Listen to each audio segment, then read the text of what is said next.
2 Obed Ben nze chairman wabamufuna mpola so munkwate bulungi so olokubako byenkyusa 077 223 8 namba za fezo na nyangu 077 223 8 so olokumpereza ka message wano ekibuzo kyo nenkidamu so kyembadde nkugamba kye kiriwa nti bwomala okufuna address zaffe oze nansa n'obeerubaga wano kumpi n'enkulungo ya kabaka osobola okugamba nti kakati nze njagala kino ne kino bwomala okuteekayo miliyoni zo 2 n'ekitundu for example omuwendo gwonna ogutakansi wa mitwalo 5 gukkirizibwa oba n'ogamba nze njagala kusonda mu bitundutundu kati bwomala okuweza miliyoni 2 n'ekitundu oba emitwalo 5 osayininga contract jikula bamazo kuwa receipt ekakasa nti ofunye sente no signinga contract eni egamba ki nguze embuzi mu YPA naye embuzi sizitutte waka wabula embuzi nzikoze ntya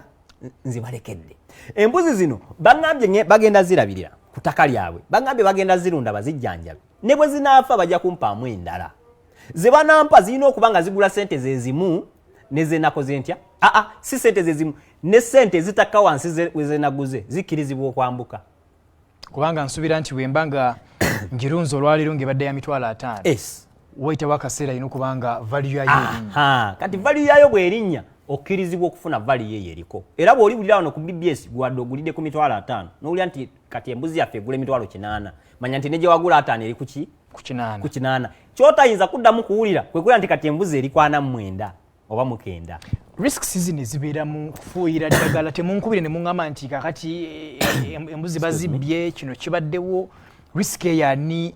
ebeera kwani riziki eyo kati bwe tukola bwe tutyo nga embuzi bwefa ne tukulaga ekifaananyi kyayo nti yafudde tetulina njawulo na mukozi wo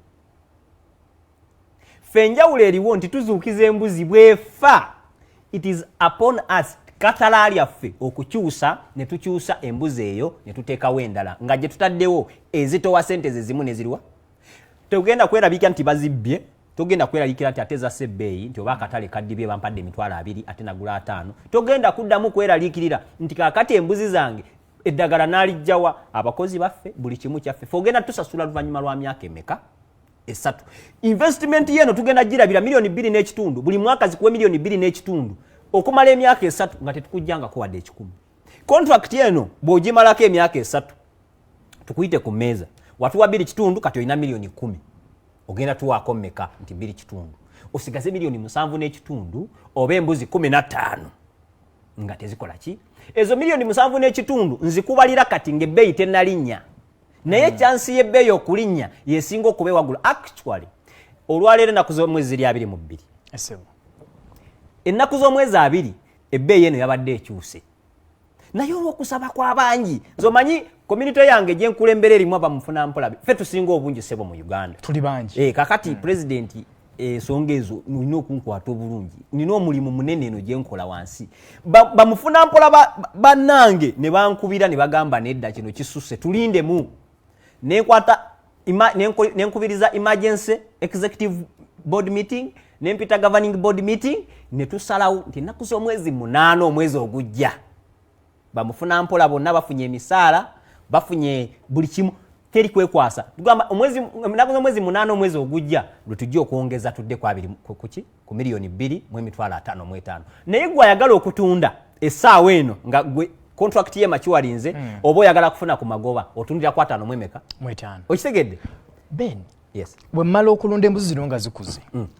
muzigula munfunira akatale nenzitunda akatale tukalina kasinga obungi bwe tusobola the demand is way much higher than the supply nti gwe bw'oba oyagala okujjako ng'olina gye bagitunda akakadde nga ffe tetunatuukayo naye bw'obanga oyagala sente ezo ffe ze twogera kati emitwalo 5 mu emeka 5 tuzikuwa ffe akatale tulina n'abasobola tusasula in advance nga tannaba zinona nti kamba weziri kula mukolaki so kati sente zo zibeerawo ojja buziko office ng'osayininga withdraw slip ng'oddayo nakamome waka teri nti ate kakati mama afaananye taata simanyi ojja kulinda omwaka ogujja nga president amaze okusoma budget ebyo nedda Youth Platform Africa twategeera ekizibu kyennyini ne tukwatira ddala wennyini kati gwe wandifunye ddi obudde oba wandifunye ddi capital akwata fa ogule ettaka otekeko abakozi ozimbeko ebiyumba ofune embuzi 6 olyoka competing mu katale kati for olwaleero tukompitinga mu buli ggwanga badelegates baffe bakava Isirairi bazze nga be batuwadde emitwalo ameka 5 kubanga we have the numbers bajja kubuuza olina embuzi mmeka nti nina embuzi 2 kati ave Isirairi ajje kunona mbuzi 2 you have to tell them nina embuzi 1,000 n'amanya nti gwe osobola omusaavisi nga at least myezi 6 Youth Platform Africa kyetutegeeza njagala nkutegeeza akantu kano ebinyonyi 2 byali ku fence nga bwe biyinza okutuula wano nti bino byali 2 ekimu nekisalawo okubuuka Peter wasigalawo bimeka byali 2 nga bitudde wano ekimu nekisalawo okubuuka wasigalawo bimeka kimu wendowooza eyo ensobi ffenna gye tukola era naawe abadde era obadde olowooza nti kimu kye kyasigalawo okusalawo n'okubuuka byanjawulo tekyabuuka kyasalawo busazi kati gwe salawo okwate enamba z'essimu ezo ze tulyogera ojja wano ku YPA building wane Rubaga road wane kumpi ne Mmengo oba ojja Nansana wali ku Naluvule stage enamba zaffe z'essimu nzikuddiramu naye nga nzikuddiramu bw'oteekamu ekigambo Youth Platform Africa ku social media za platforms zonna oba osobola okututuukako n'omanya n'ebirala abantu ennaku z'omwezi 18 ku Sunday bakyala nga gwe bajja ne baleeta ssente zaabwe myezi 3 tegyaweze myezi 2 baaguleze ne balaba ki embuzi zaabwe era video gye ziri egyo jaziraba twaliyo ffenna nange nabadde enamba z'essimu zizino nzikusomera 0753 eyo ye Nansana gye njogerako 2465 0753 2465 enamba ya Airtel eri 0703 eyerubaga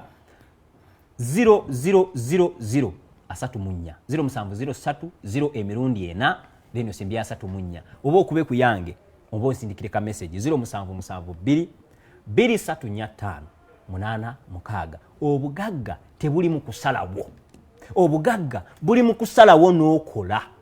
kyosazeewo otegedde omala okusalawo nti kakati ngenda kugaggawala emyaka 12 okuva kati lumu ngenda kujja wano tubale ebibale ebyo emyaka 12 okuva kati ng'osize milioni 2.5 ojja kuba buli mwezi si buli mwaka njagala nkootinge bulungi buli mwezi ojja kuba ofuna milioni 32 oba kategeerekese oluvannyuma lw'emyaka 12 okuva kati olwaleero taddemu 2.5 embuzi zo zigenze zizaalazaala ezo z'olaba okumala emyaka 12 ojja kuba ne milioni 32 nga zigwa ku akawunti yo buli mwezi bw'onooba kyoyagala. Wow, program olutindo leka kulemera mu bwavu n'ozinga engalo n'ogamba nti sente zaabula